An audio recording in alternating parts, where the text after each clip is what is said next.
Il s'agit du dictionnaire du débarquement, qui est un ouvrage collectif. Je ne suis que le directeur de l'ouvrage et l'un des co-auteurs. Il y a 4 autres auteurs, à la fois le jour J et la bataille de Normandie. Pourquoi un dictionnaire du débarquement? Parce que ça n'existait pas.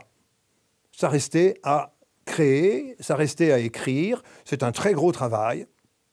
1400 notices, 400 notices vides qui renvoient à d'autres notices, 1000 notices rédigées, qui comportent à la fois des notices topographiques. On n'a pas pu mettre évidemment tous les villages et toutes les villes de Normandie. On a seulement mis les villes et les villages qui ont eu des combats.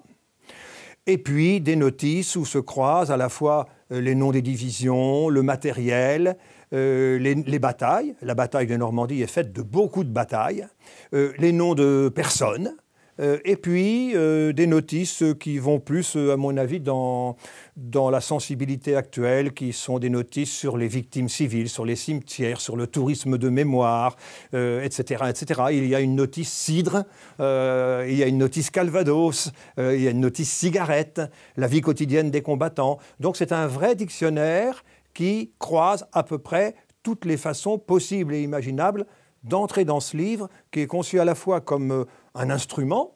Un dictionnaire, c'est un instrument, mais qui est aussi un livre dans la mesure où, par exemple, celui qui n'est intéressé que par l'histoire militaire, eh bien, il va pouvoir naviguer, aller de notice en notice, qui sont strictement des notices sur la bataille. Un livre qui est linéaire, il faut aller chercher le renseignement. Donc là, déjà, il y a cette fonction de dictionnaire qui vous donne tout de suite le renseignement. C'est vraiment un instrument très complet et qui, encore une fois, a sa place aujourd'hui puisqu'il n'existait pas jusqu'alors.